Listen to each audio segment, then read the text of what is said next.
بسم الله الرحمن الرحيم. السلام عليكم ورحمة الله وبركاته. إن الحمد لله نحمده ونستعينه ونستغفره ونعوذ بالله من شرور أنفسنا ومن سيئات أعمالنا. من يهده الله فلا مضل له ومن يضلل فلا هادي له. وأشهد أن لا إله إلا الله وحده لا شريك له وأشهد أن محمدا عبده ورسوله. يا أيها الذين آمنوا اتقوا الله حق تقاته ولا تموتن إلا وأنتم مسلمون. يا أيها الناس اتقوا ربكم الذي خلقكم من نفس واحدة وخلق منها زوجها وبث منهما رجالا كثيرا ونساء. واتقوا الله الذي تساءلون به والأرحام إن الله كان عليكم رقيبا. يا أيها الذين آمنوا اتقوا الله وقولوا قولا سديدا يصلح لكم أعمالكم ويغفر لكم ذنوبكم ومن يطع الله ورسوله فقد فاز فوزا عظيما. أما بعد فإن أصدق الحديث كلام الله تعالى وخير الهدي هدي محمد صلى الله عليه وعلى آله وسلم وشر الأمور محدثاتها فإن كل محدثة بدعة وكل بدعة ضلالة وكل ضلالة في النار.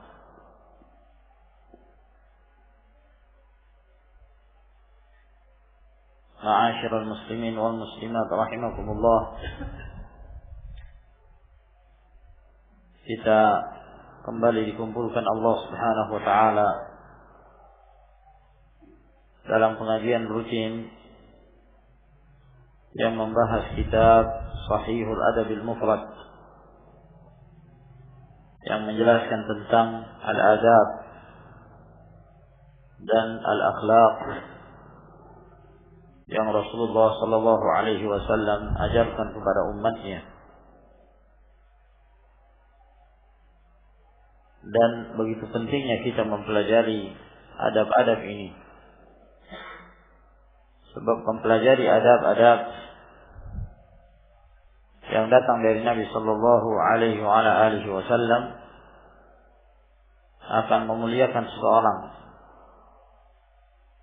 menjadi mulia di hadapan Allah Subhanahu wa taala dan menjadi mulia di hadapan manusia.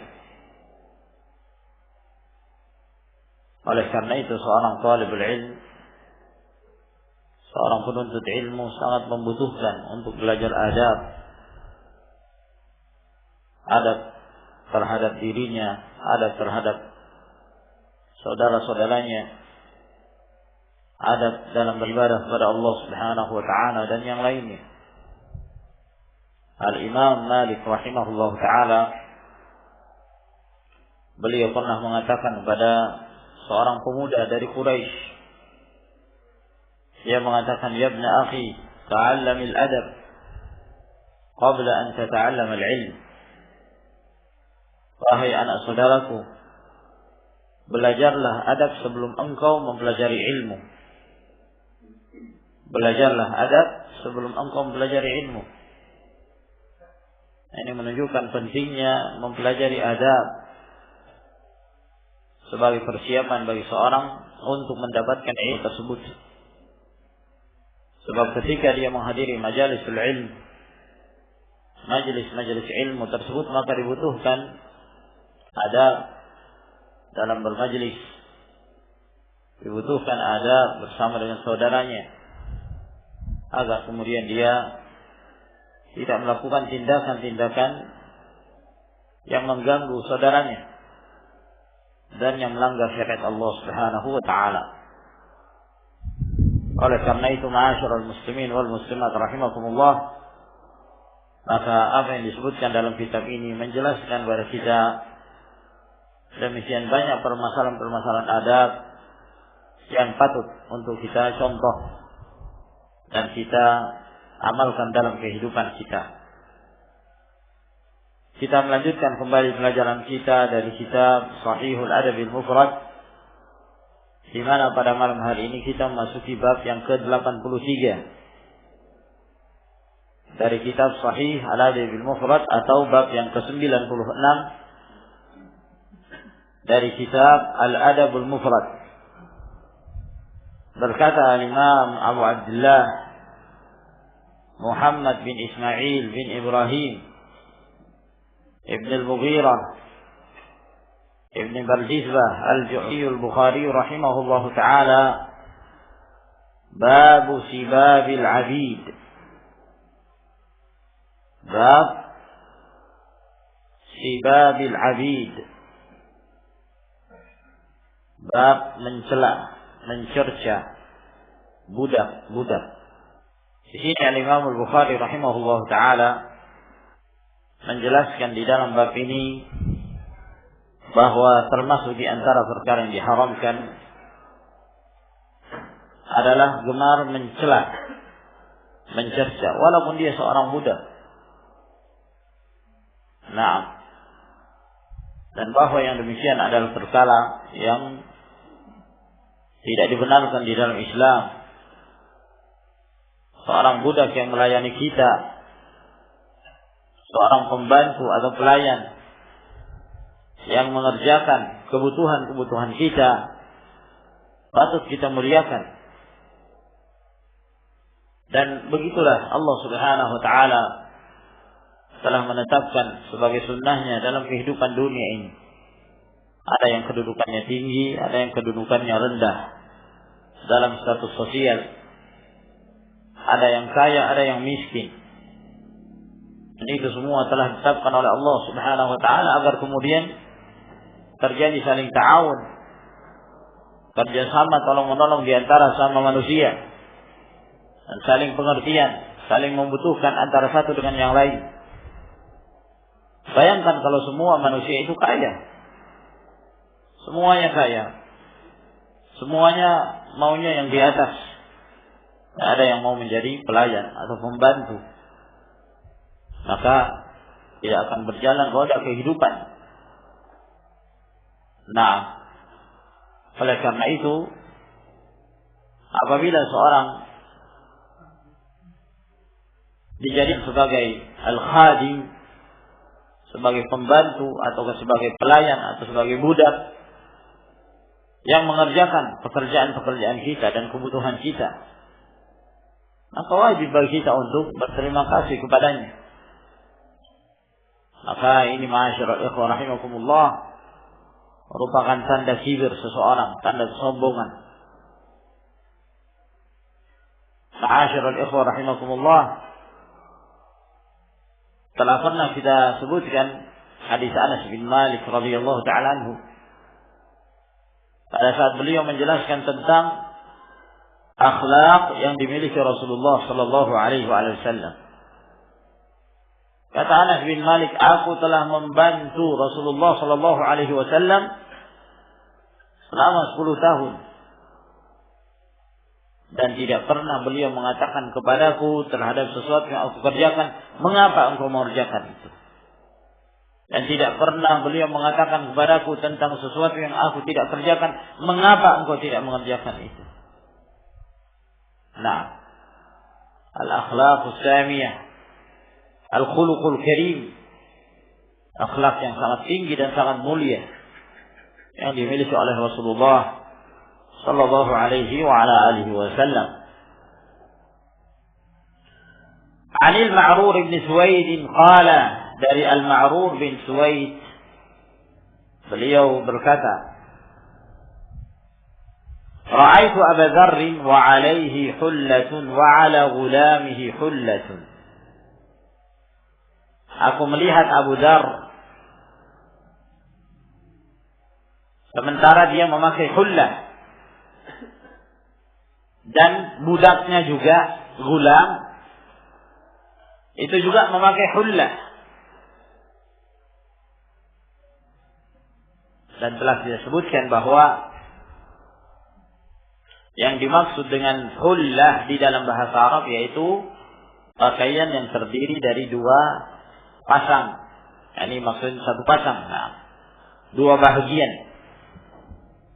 Izar, bagian bawah, disebut sarung, dan rida, yaitu pakaian bagian atasnya. Apabila dipasangkan, ada izar, ada rida, itu disebut hullah dalam bahasa Arab. Akan disebutkan di dalam hadis ini bahwa aku melihat Abu Dzarr itu memakai hullah. Sedangkan budaknya juga memakai pakaian yang sama, juga pakai hullah. Nah, wa fi riwayatin, dan dalam riwayat yang lain, wa 'alaihi thawbun wa 'ala ghulamihi hullah, bahwa Abu Dzarr memakai thawb, baju panjang, sedangkan budaknya memakai hullah. Dan memakai hullah pada zaman itu termasuk sesuatu yang menunjukkan keindahan. Nah, dua bahagian. Ya, dan terjadi perbedaan penyebutan tentang pakaian yang dipakai oleh Abu Dzarr pada saat itu. Ada yang mengatakan bahwa Abu Dzarr sedang memakai hullah, berarti satu pasang, bawah dan atas. Dan budaknya juga demikian. Ada pula yang menyebutkan dalam riwayat yang lain bahwa Abu Dzarr memakai thawb, baju satu yang panjang, sedangkan budaknya memakai dua, satu pasang hullah. Nah, dalam sebagian riwayat juga menyebutkan bahwa Abu Dzarr pada waktu itu memakai burdah. Burdahnya ini pakaian. Nah, satu pakaian, bukan seperti hullah yang satu pasang. Burdah itu satu lembar yang biasanya dipakai di luar, pakaian luar, dan budaknya juga memakai pakaian yang sama. Nah, faqulna, maka kami pun mengatakan, lau akhadta hadza wa a'taita hadza ghairahu kanat hullatan. Seandainya engkau mengambil yang ini, maksudnya kamu ambil dari budak kamu itu, sedangkan yang ini yang kamu pakai, kamu kasih kepada yang lain, sehingga yang kamu pakai itu adalah hullah. Nah, jadi Al-Ma'ruf ini heran melihat Abu Dzarr Al-Ghifari radhiyallahu ta'ala anhu yang memakai pakaian kok sama seperti pakaian budaknya. Nah, kan satu keanehan kan, gak biasanya. Ini majikan, yang ini pelayan, budak. Pakaiannya sama, itu nggak biasa seperti itu. Biasanya seorang kalau menunjukkan bahwa dia majikan, dia nggak mau disamakan dengan budaknya. Dia pakaiannya sendiri, neces, ya, bersih, rapi. Nah, sedangkan budaknya biasanya ya kelihatan. Nah, nampak baju satpamnya atau nampak baju pelayannya, nampak baju ininya. Kelihatan. Iya kan? Tetapi ini kok sama. Nah, yang ini bajunya bagus, budaknya juga bajunya bagus, seperti wazir, seperti menterinya, seperti tangan kanannya. Ini baru aneh yang seperti ini. Nah, makanya kata Al-Ma'ruf bin Suwaid, seandainya engkau mengambil hullah itu dari budakmu, yakni jangan budak itu yang pakai hullah. Lalu pakaian yang kamu kenakan kamu kasih kepada yang lain. Sedangkan budak itu pakainya ya lain, tidak seperti yang kamu pakai. Kamunya pakai hullah dong. Nah, sebab seperti yang kita sebutkan bahwa hullah itu termasuk pakaian yang indah pada saat itu. Nabi alaihissalam biasa memakai hullah. Nah, sehingga Al-Ma'ruf bin Suwaid menawarkan, seandainya demikian, engkau yang memakai hullah, sehingga terjadi perbedaan pakaian antara yang engkau pakai dengan yang dipakai oleh budakmu, sehingga kalau berjalan kelihatan bedanya. Nah, fasa'alnahu an dzalik, maka kami pun bertanya kepada beliau tentang hal itu. Ini kenapa sih kok pakaiannya sama? Budaknya juga pakai hullah. Nah, bukan suatu hal yang biasa. Nah, apalagi biasanya kalau orang-orang umum itu, ya, dia nggak mau disamakan dengan pakaian supirnya misalnya. Ya, walaupun sama-sama batiknya, kebetulan ada acara, nah, pakai batik. Gak mau dia kalau sama batiknya seperti supirnya. Nah, batiknya bos majikan ini, kelas. Nah, kelas atas. Nah, maka nggak bisa disamakan. Merasa rendah. Tapi Abu Dzar tidak demikian. Bahkan beliau merasa bangga dengan itu. Dan ini perhatikan tawadhu'nya para sahabat ridwanullahi alaihim ajma'in. Dunia itu terlalu kecil di hadapan mereka. Sebab kepentingan mereka adalah akhirat. Yang mereka harapkan adalah kehidupan akhirat. Sehingga dalam urusan dunia mereka disejajarkan dengan budak pun tidak jadi masalah. Nah, faqala, maka Abu Dzar menjelaskan, yakni ketika Ma'ruf bertanya, kenapa sih seperti itu? Pakaianmu kok sama seperti pakaian budakmu? Maka Abu Dzar menjelaskan, inni sababtu rajulan. Pernah suatu ketika aku mencela seorang laki-laki. Fasyakani ila Nabi sallallahu alaihi wasallam. Maka orang yang aku cela tersebut mengadukan halku kepada Nabi sallallahu alaihi wasallam. Nah, mengadu dia. Hasil sempat terjadi pertengkaran antara Abu Dzar dengan laki-laki ini.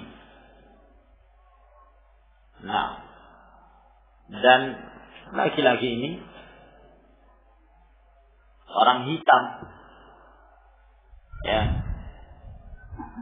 Ketika terjadi pertengkaran dengan Abu Dzar, maka Abu Dzar pun ketika mencelanya, dia tidak hanya mencela laki-laki tersebut, diikutkan ibunya. Dia mengatakan, ya ibnas sauda, wahai anak perempuan hitam. Ibunya salah apa? Nah, biasakan seperti itu. Kadang-kadang orang tak terasa kalau terjadi saling mengumpat, saling bertengkar. Oh, yang lain itu disangkut pautkan semua. Bapak ibunya kena semua. Nah, makanya Nabi Shallallahu Alaihi Wasallam mengatakan, la yasubbur rajulu walidayhi. Jangan sekali-kali seorang itu mencela kedua orang tuanya. Salah seorang sahabat bertanya kepada Rasulullah SAW, "Kaifa yasubbu rajul walidayhi?" Gimana itu Pak seorang mencela kedua orang tuanya? Gimana bisa? Kata Nabi sallallahu alaihi wasallam, "Na'am. Yasubbu rajul aba rajul fa yasubbu abah. Wa yasubbu ummuhu fa yasubbu ummah."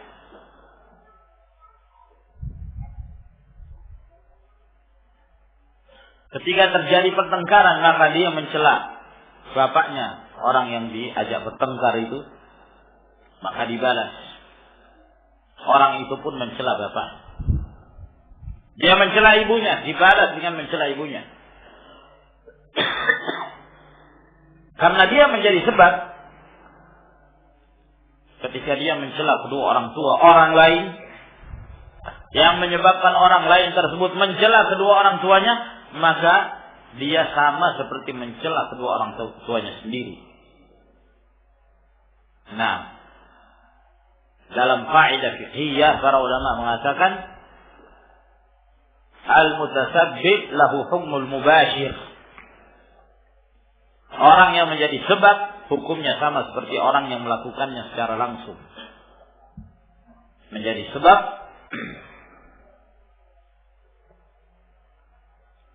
hukumnya sama seperti orang yang melakukannya secara langsung.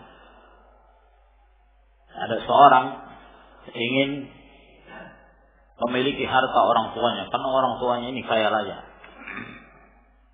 Dia ingin segera memiliki karena dia anak laki-laki dan dia ingin segera menjadi pewaris harta orang tuanya yang sangat banyak. Tapi dia tunggu orang tuanya nggak mati-mati juga. Nah, sementara dia sudah nggak sabar, ingin merasakan harta orang tuanya. Jangan sampai orang tuanya mati, hartanya kehabisan. Maka dia pun berusaha mencari jalan, ingin mempercepat umur orang tuanya. Maka disewalah seorang pembunuh, darahnya dingin. Nah, walhasil orang ini pun membunuh orang tuanya, meninggallah orang tuanya. Maka dia merasa bahwa dia akan segera memiliki hartanya. Usut punya usut, ternyata ketahuan yang menyuruh orang tersebut untuk membunuh orang tuanya adalah anaknya sendiri.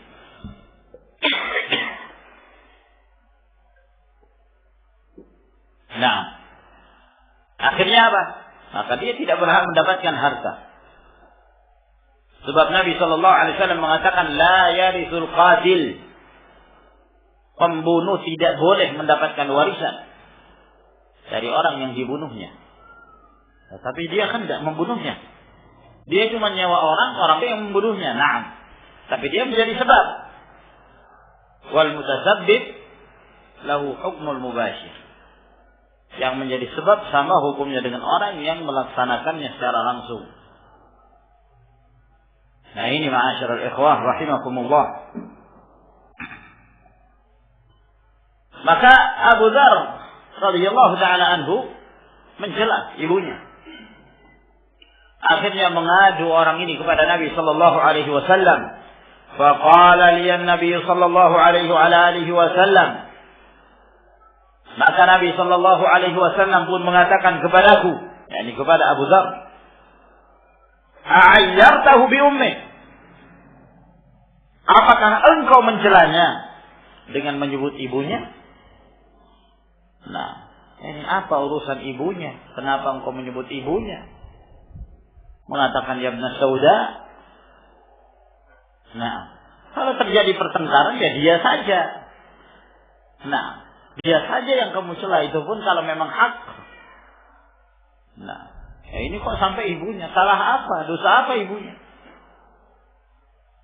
Qultu na'am, kata Abu Dzar, iya. Memang demikian. Coba lihat ya ikhwan, para sahabat. Ya. Mereka kalau merasa bahwa mereka itu berbuat salah, maka tidak ada keraguan untuk mengatakan dia memang saya yang bersalah.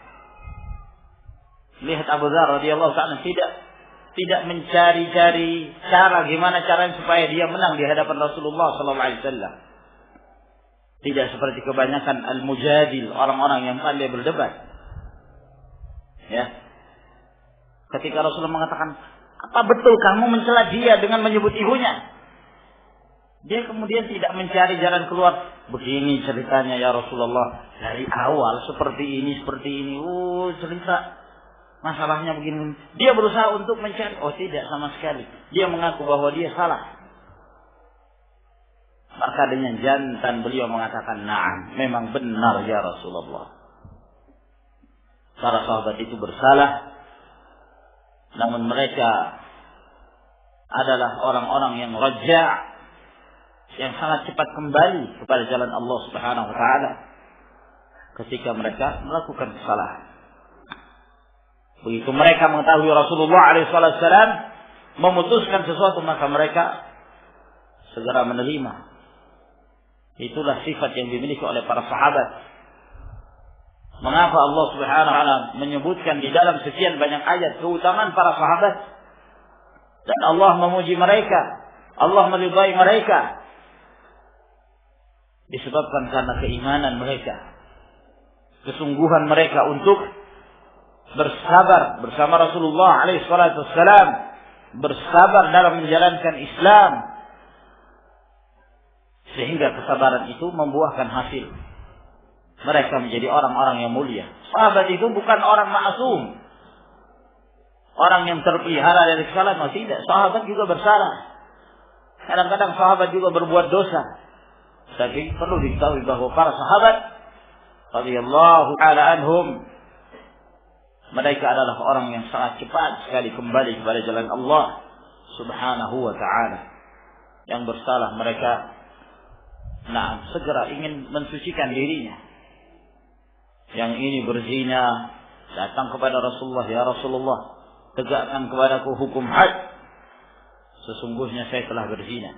Ma'iz bin Malik radhiyallahu anhu, seorang wanita Ghamidiyah berzina, datang kepada Rasulullah sallallahu alaihi wasallam, ya Rasulullah, tegakkan kepadaku hukum had.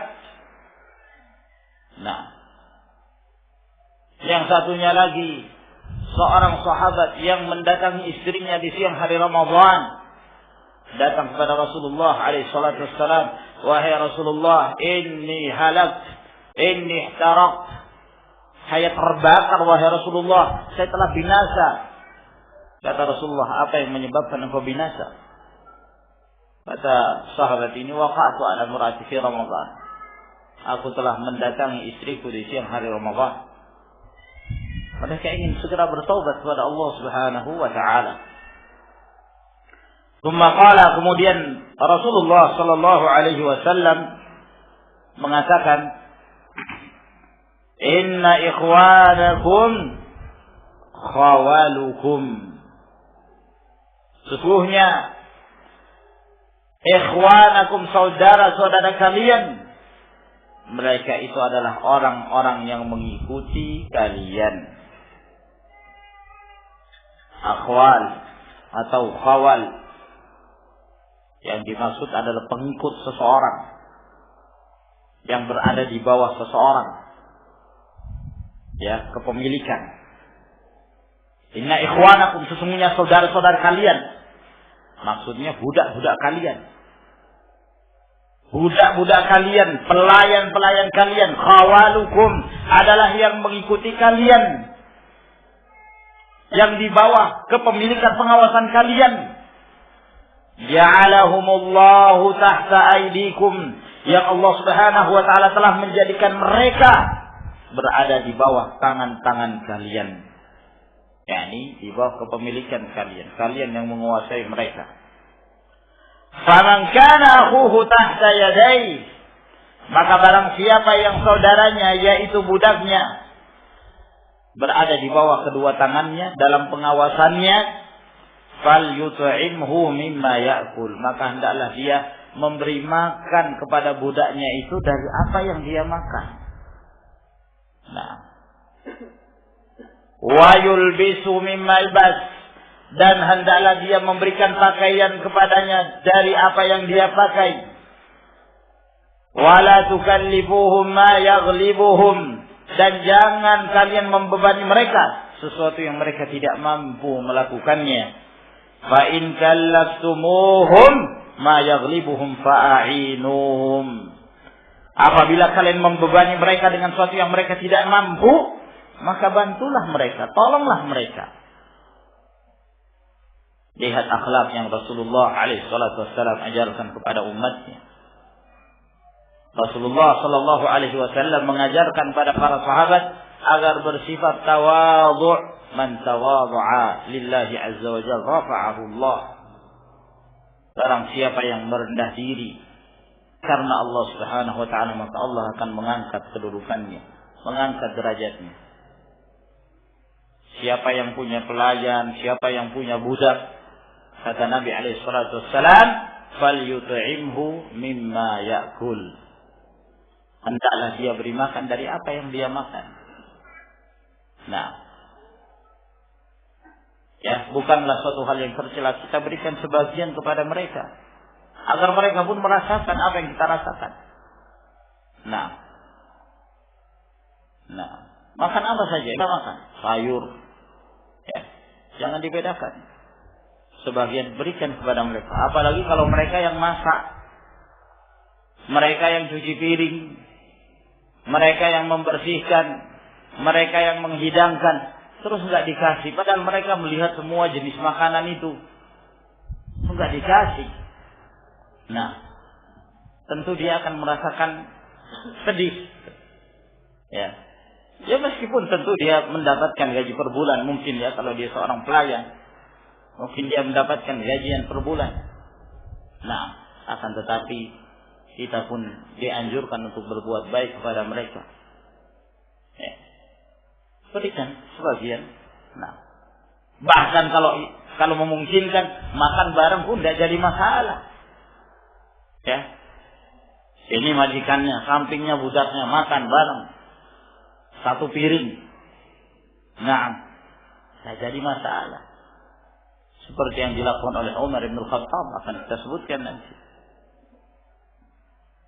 Dan memberikan padanya pakaian seperti apa yang dia pakai. Masya Allah, akhlak yang mulia. Betapa senangnya kalau yang namanya seorang pembantu, pelayan atau budak diberikan pakaian seperti pakaian majikan. Nah, menunjukkan dia merasa terhormat, dia merasa mulia. Ya, maka inilah yang dilakukan oleh Abu Dzar. Beliau menyebutkan kisah ini untuk menjelaskan kepada Al-Ma'rur bahwa mengapa beliau kalau berjalan pakaian yang beliau kenakan sama seperti pakaian budaknya.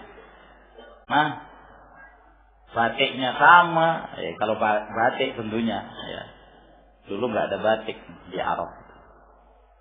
Nah, sama pakaiannya. Subhanallah. Beri makan.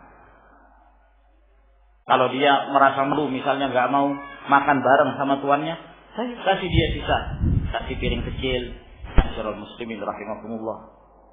Ini mengajarkan kita agar kemudian kita rendah diri kepada siapa saja, bahkan kepada pelayan kita, kepada budak kita. Nah, sebagian manusia, subhanallah, rabb rasah, kesombongan, kecongkakan, ya. Nah, kalau dia terhadap pelayannya luar biasa. Nah, dia lebih sayang anjingnya, bahkan rela tidur kasur sama anjingnya daripada sama pelayannya. Iya kan? Kalau anjingnya dikasih makanan khusus, anjingnya itu dibelikan dari supermarket makanannya, tiap hari dimandikan, bulunya disisir. Naam, majikan salah sedikit tempeleng. Nah, pukul. Nah, kejadian baru-baru ini katanya sampai disetrika sekalian. La haula wala quwwata illa billah.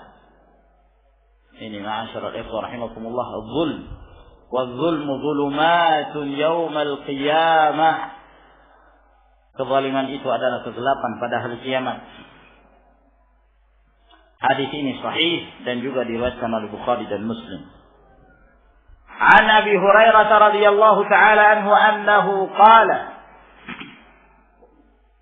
Dan dari Abu Hurairah radhiyallahu taala bahwa beliau berkata, "A'inul 'amila min 'amalih." Bantulah orang yang bekerja itu dari pekerjaannya. Fa inna 'amilallahi la yakhibu. Sesungguhnya pekerja Allah Subhanahu wa taala itu tidak akan rugi. Yakni yang dimaksud adalah al-khadim, pembantu. Kalau seorang membantu dan mengharapkan keridhaan Allah Subhanahu wa taala, dia tidak akan rugi. Orang yang membantu pelayan juga, kalau dia melakukannya karena Allah Subhanahu wa taala, dia tidak rugi. Nah, ya. Bukan satu celaan dan bukan satu kerendahan. Kadang-kadang majikan ke dapur, bantu pembantunya. Nah, masak, itu yang semisalnya. Ya tentunya maksudnya kalau laki-laki sama laki-laki. Jangan pembantu perempuan, majikan laki-laki masuk di situ. Nah, ya tentu ada adabnya. Nah, beda kalau pembantunya itu budak, ya lain lagi tentunya. Nah, bantu dia. Dan ini termasuk sifat yang dimiliki oleh Rasulullah SAW. Nah, semenjak beliau sebelum diangkat oleh Allah Subhanahu wa taala sebagai rasul, beliau telah memiliki sifat-sifat ini yang menyebabkan Khadijah bintu Khuwailid radhiyallahu taala tertarik kepada Rasulullah alaihi salatu wassalam, lalu kemudian menikah dengannya. Ketika Allah Subhanahu wa taala menurunkan surah yang pertama, suratul Alaq, kepada Rasulnya sallallahu alaihi wasallam, kemudian beliau ketakutan dan pulang ke rumahnya dan minta untuk diselimuti. Lalu setelah dia dalam keadaan tenang, maka beliau mengatakan, "Inni akhafu ala nafsi," saya mengkhawatirkan diriku. Nah, kata Khadijah apa? "Kalla, la yukhzika Allahu abadan." Tidak sama sekali, Allah tidak akan menghinakanmu selama-lamanya. Nah, kenapa? Maka Khadijah radhiyallahu ta'ala anha menyebutkan kebaikan-kebaikan yang dimiliki oleh Nabi sallallahu alaihi wasallam, di antara yang beliau sebutkan, na'am, wa tu'inu ala nawaibil haqq, dan engkau senantiasa memberikan bantuan kepada orang-orang yang membutuhkan pertolongan. Nah, begitulah sifat yang dimiliki oleh Rasulullah sallallahu alaihi wasallam. Maka ini ma'asyiral ikhwah rahimakumullah termasuk akhlak yang mulia. Kita mengetahui ada seorang butuh bantuan, kita bantu apabila kita mampu melakukannya. Bab yang berikutnya, bab yang ke-84. Babun la yukallafu al-'abdu min al-'amali ma la yutiqu. Bab seorang budak tidak boleh dibebani perbuatan atau pekerjaan yang dia tidak mampu untuk melakukannya. An Abi Hurairah radhiyallahu ta'ala anhu anin Nabi sallallahu alaihi wasallam qala, dari Abu Hurairah radhiyallahu anhu, dari Nabi sallallahu alaihi wasallam bersabda, lil mamluki ta'amuhu wa kiswatuhu. Orang budak itu berhak mendapatkan makanan dan pakaiannya. Wala yukallafu minal amali ma la yutiq. Dan janganlah diberikan beban dari pekerjaan yang dia tidak mampu melakukannya. Hadis ini sahih, juga diriwayatkan oleh Al-Imam Muslim rahimahullahu ta'ala. Dan makna dari hadis ini sama seperti sebelumnya, bahwa budak berhak mendapatkan makanan yang selayaknya, berhak diberikan pakaian yang selayaknya, dan tidak diberikan pekerjaan yang dia tidak mampu melakukannya. Apabila diberikan, maka hendaklah dia dibantu untuk menyelesaikan pekerjaan tersebut. Babu nafaqatir rajuli ala abdihi wa khadimihi sadaqah. Bab yang berikutnya, nafkah seseorang kepada budaknya dan kepada pelayannya itu adalah sedekah. Dalam bab ini Al-Imam Al-Bukhari rahimahullah ta'ala hendak menjelaskan bahwa seseorang ketika memberikan nafkah berupa makanan atau pakaian kepada budaknya, baik budak laki-laki ataukah budak wanita atau kepada pelayannya, maka itu termasuk sedekah. maka itu termasuk sedekah. Dan sedekah dalam istilah syar'i, dalam istilah yang lebih luas, setiap yang namanya ma'ruf, perbuatan kebaikan, itu sedekah dalam Islam. Kata Nabi alaihi salatu wassalam, kullu ma'rufin sedekah. Setiap yang baik, setiap yang ma'ruf, itu adalah sedekah. Nah, seorang sholat itu sedekah, seorang berpuasa itu sedekah. Nah, seorang itu memberikan sesuatu kepada yang sedekah, memberikan nafkah kepada keluarga sedekah, bahkan memberikan nafkah kepada budak, kepada pelayan juga itu termasuk sedekah. Bahkan mengucapkan kalimat-kalimat yang baik itu termasuk sedekah. Bahkan mendatangi istri pun sedekah. Ya. Mencegah dari perbuatan keburukan juga sedekah. Walhasil secara umum itu termasuk dalam sedekah. Segala perbuatan kebaikan. Termasuk diantaranya adalah memberikan nafkah kepada budak. Termasuk diantara ihsan, berbuat baik kepada mereka. Anil Miqdam, dari Al-Miqdam, yaitu Al-Miqdam bin Ma'di Karib. Sami'a an-Nabiy sallallahu alaihi wasallam yaqul. Beliau mendengarkan Nabi sallallahu alaihi wasallam bersabda, "Ma at'amta nafsaka fa huwa shadaqah." Apa yang engkau beri makan kepada dirimu maka itu sedekah.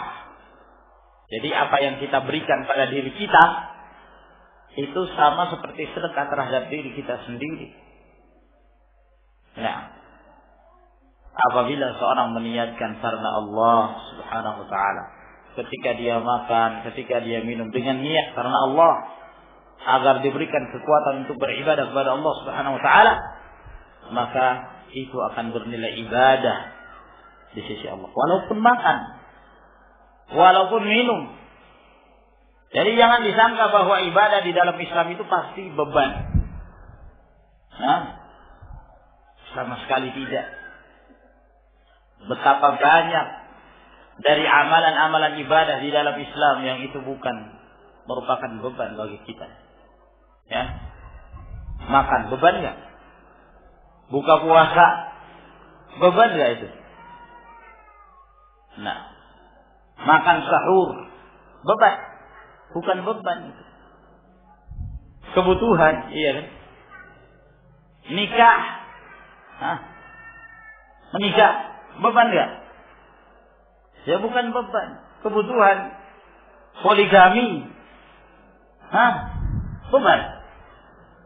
Poligami beban. Beban bagi yang nggak mampu ya. Nah, ya. Banyak.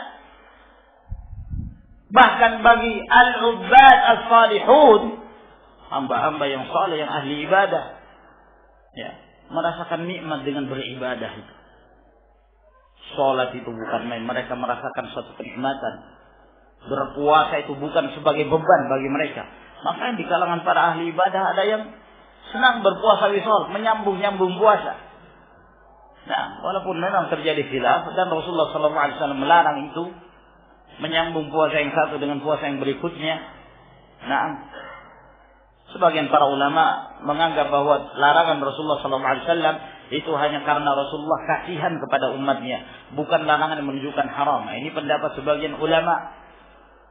Sehingga di antara mereka ada yang tetap saja berpuasa wisol, menyambung puasa, padahal sudah dilarang oleh Nabi SAW. Tapi lebih senang. Kenapa? Senang berlapar-lapar diri. Merasa lebih nikmat dalam beribadah. Abdullah bin Zubair itu sampai pernah berpuasa wisol, menyambung satu puasa ke puasa yang berikutnya 15 hari. 15 hari ya akhwat. Kalau itu diamalkan bulan Ramadan, kita cuma makan sebulan 2 kali. Nah, makan sebulan 2 kali. 15 hari baru buka puasa. Persiapan untuk 15 hari berikutnya. Nah, wallahi beban. Badan jadi merosot berapa kilogram. Tapi subhanallah mereka merasa itu sebagai suatu kenikmatan. Ma'asyiral ikhwah rahimakumullah. Ya. Apa yang engkau beri makan pada dirimu itu sedekah. Wa ma at'amta waladaka wa zawjataka wa khadimaka fa huwa sedekah. Dan apa yang engkau beri makan pada anakmu, pada istrimu, kepada budakmu, pelayanmu, itu termasuk sedekah. Hadis ini sahih. Disahihkan pula Al-Albani dalam silsilah hadis sahihah nomor hadis 452. Wa an Abi Hurairah radhiyallahu ta'ala anhu qala Rasulullah sallallahu alaihi wasallam, dari Abu Hurairah berkata, bersabda Rasulullah sallallahu alaihi wa ala alihi wasallam, khairu sadaqati ma baqqa ghina. Sebaik-baik sedekah itu adalah yang masih meninggalkan sisa yang cukup. Itu sebaik-baik sedekah. Jadi kalau ingin bersedekah, pikirkan juga orang-orang yang akan kita berikan nafkah. Kita wajib beri nafkah kepada anak, wajib beri nafkah kepada keluarga. Jangan karena semangat sedekah disedekahkan semuanya untuk pondok pesantren, ma'had, 500 juta lah, uangnya cuma segitu. Untuk keluarga gampang, serahkan kepada Allah. Oh, enggak seperti itu. Ini ngawur namanya, sahawur. Ini seperti ngawurnya orang-orang sufi. Tawakal yang ngawur, yang bertentangan dengan syariat Allah Subhanahu wa taala. Tawakal di dalam Islam itu menyerahkan diri, menggantungkan diri kepada Allah dan berusaha. Itu tawakal. Bukan tawakal kalau meninggalkan, tidak beri nafkah kepada keluarganya, hanya di masjid saja berdoa dalam masjid, ya Allah, Allahumma rzuqna. Berikan rezeki kepada kami ya Allah, berikan rezeki kepada keluarga kami ya Allah. Sementara setiap hari dia tidak keluar, nggak ke pasar, nggak cari kerja. Ini ngawur yang seperti ini. Kerjanya keluar masjid, masuk masjid, keluar masjid, 4 bulan keliling, ditinggal keluarganya. Siapa yang cari nafkah? Serahkan kepada Allah katanya. Hebat betul. Ngawur. Allahumma musta'an. Ya. Ini ma'asyiral ikhwah rahimakumullah. Sebaik-baik sedekah ma baqa ghina, yang meninggalkan kecukupan untuk keluarga. Wal yadul ulya khairun minal yadis sufla. Dan tangan yang di atas itu lebih baik dari tangan yang di bawah. Maksudnya apa? Tangan yang di atas biasanya memberi.